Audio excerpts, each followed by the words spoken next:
Hi, my name is Raimundo Armendariz, and I am the mentor recruitment specialist for Southwest Keys mentorship program here in San Jose, California. Myself and my supervisor, Ramon Carvajal, a good friend of mine for the last 15 years, we built in collaboration with Rose Amador, the CEO here at Conexión de Community, we built the beautiful Dia de los Muertos altar you see behind me. If you look at some of the symbolism here, in the middle on the flag, of course, we have the United Farm Workers flag, which is decorated by the Aztec calendar. And in the middle there, you'll see the sun god. His name is Tonatiuh.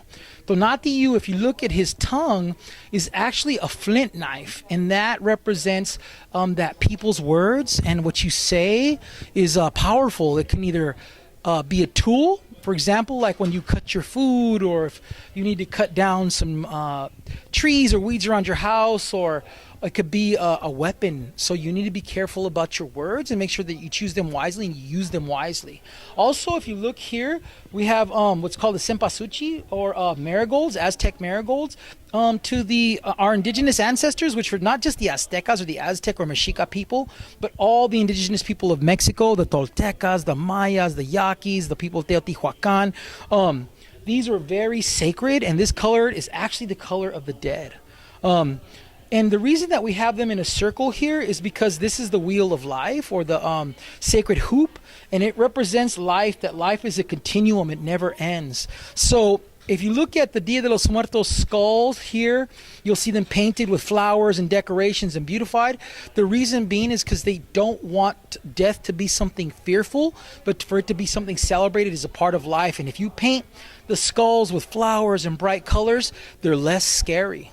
And it also, when you pass on, all of the nutrients and all of the substances that made up your body will now nourish the earth, and flowers and trees and nature will grow from your returning to the earth.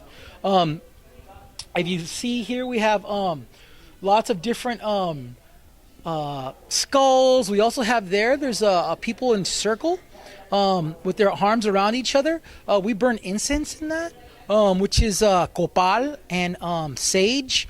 Copal is a sap from a tree in Mexico, and it's they use it in the Catholic Church as well.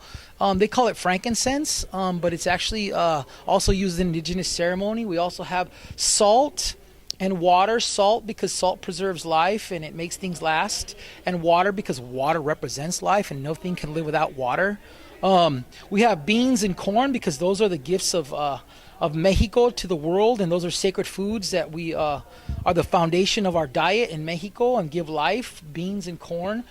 We have some here. This is sage, wrapped up sage, and this is used to cleanse, what we call smudging, but basically you burn it and you cleanse or purify yourself, and we used it to cleanse and purify this altar and to bless it. And then we put pictures of those who have passed on before us to commemorate them, because Dia de los Muertos today, November 2nd, we believe that the spirits of our ancestors, the elders, come back to be with us today, and that's how come we put the food out. We have up there some pan de muerto, or some pastry, Mexican pastry. If you look at it, it actually looks in the shape of a cadaver or a body or a person. And that also is here on this altar as an offering to the spirits who come to visit us today, to have that and eat that. Usually on your altar, you also want to put foods that the people that your loved ones liked. So in some altars, you'll see, different Mexican plates or specialties like mole or enchilada. Some people put mezcal or tequila. We are actually a sober organization, so we don't put alcohol on our altar, but people choose to do that, and we don't judge those who do. But this is filled with the pictures of those who've come before us, and we also have elements like the Mayan calendar in the back. If you notice that over there, that is the Mayan calendar, which is the Aztec calendar is based on, but is definitely distinguishable from the Aztec calendar. We have all these elements here are indigenous elements that represent Dia de los Muertos. Thank you. Hi, how you doing? This is me and my family, or my family and I, and we're here for the celebration of Dia de los Muertos, which is in English translation, Day of the Dead. For me, this is a celebration of more of life, because although the passing of a loved one is very tragic and sorrowful, this gives us an opportunity that we can treasure their life and treasure their soul and what they contributed to our life. Because all of our loved ones have special places in our hearts for them. And if it wasn't for them, we wouldn't be who we were. So for this celebration, I'm grateful, and I'm grateful to be a part of it. We're part of Southwest Keys Mentoring. Thank you, dear. And we're so glad and so honored to be here. Once again, we're here. Once again, in closing, I'd like to introduce my wife, Terralyn, my 14-year-old son, James. And once again, we're here with Southwest Mentoring. And we really, really honor the fact that you have this celebration. And we enjoy it. And we'd love to see you next year. Hi, I'm Aline Figueroa. I'm a junior in Yerba Buena High School, and I am a youth in Bright Futures.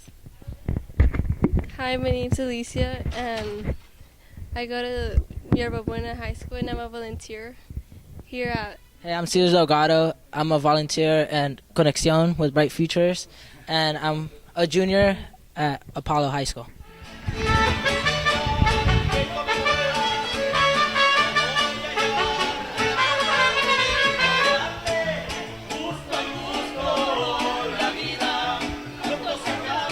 Hello, I'm Rose Amador Lebeau, and I'm the CEO here at Conexión to Community. And this is our second annual Dia de los Muertos, Day of the Dead celebration. We're having it with all of our students, our mentors, our mentees, our different programs. We had several different programs here at Conexión. And we have a lot of our Bright Future students here, which are students from Yerba Buena and Overfeld High School. So we had mariachis here tonight. We had danzantes here, Aztec dancers, and we actually have classes here for anyone who's interested. We have the Aztec dance classes. We have mariachi classes here. We have taekwondo classes, as well as all of our other programs. But this was an evening to appreciate our families and friends who've gone on. And as you've heard earlier, we're paying respect to them, but also showcasing a lot of our students, a lot of the work that we do in the community, and we do it for our elders and for people who've gone on. So thank you for this was our second annual. Next year's our third annual, and we hope to see you. Good night.